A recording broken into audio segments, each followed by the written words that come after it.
Hi friends, welcome to Janu Prasad mini vlogs. ఈరోజు recipe వచ్చి morning బ్రేక్ఫాస్ట్గా లేదా ఈవినింగ్ స్నాక్స్గా కూడా తినే ఐటెం నేను చేస్తున్నాను అన్నమాట. చూసారుగా, దీనికోసం మార్నింగ్ బ్రేక్ఫాస్ట్కి అయితే మనం నైట్ మిగిలిపోయిన చపాతీలతో చేసుకోవచ్చు. అది ఈవినింగ్ స్నాక్స్ అయితే చపాతీలు పెట్టి ఇలా స్నాక్స్గా పెడితే పిల్లలు కూడా చాలా ఇష్టంగా తింటారు. చూసారు కదా, దీనికి మెయిన్ ఎగ్స్ ఇంపార్టెంట్ అన్నమాట. అలానే ముందుగా ప్యాన్ పెట్టుకుని దానిలో ఆయిల్ వేసుకున్నాను. ఇప్పుడు అందులో జీలకర్ర అలానే కొంచెం పోపులు కూడా వేసుకుంటున్నాను.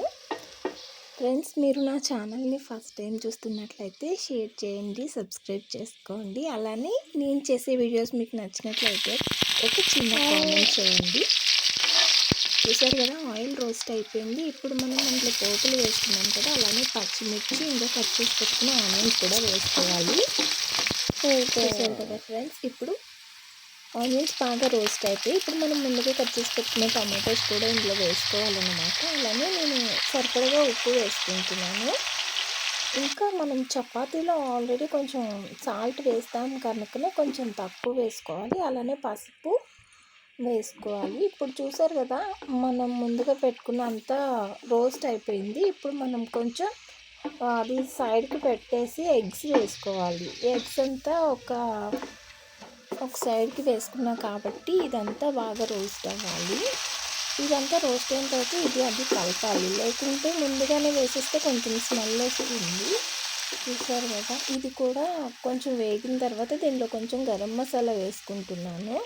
అలానే మనం ముందుగా చపాతీలను కట్ చేసి పెట్టుకున్నాం కదా, అవి కూడా వేస్తున్నాం. ఇదంతా బాగా రోస్ట్ అవ్వాలన్నమాట.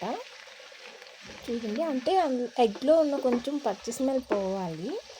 చూసారు కదా, ఆల్మోస్ట్ అంతా రోస్ట్ అయింది. ఇప్పుడు మనం కొత్తిమీర వేసుకొని గార్నిష్ చేసుకోవాలన్నమాట. చూడండి ఫ్రెండ్స్, మీకు ఈ వీడియో నచ్చినట్లయితే please comment. Thank you for watching friends. ఇంకా మీకు వీడియోస్ నచ్చినట్లయితే లేదంటే ఏదైనా రెసిపీ కోసం కావాలి అంటే నాకు కామెంట్స్ చేయండి ఫ్రెండ్స్. అలానే మీ ఫ్రెండ్స్ అండ్ ఫ్యామిలీ మెంబర్స్కి షేర్ చేయటం అయితే అస్సలు మర్చిపోవద్దు. Thank you for watching friends.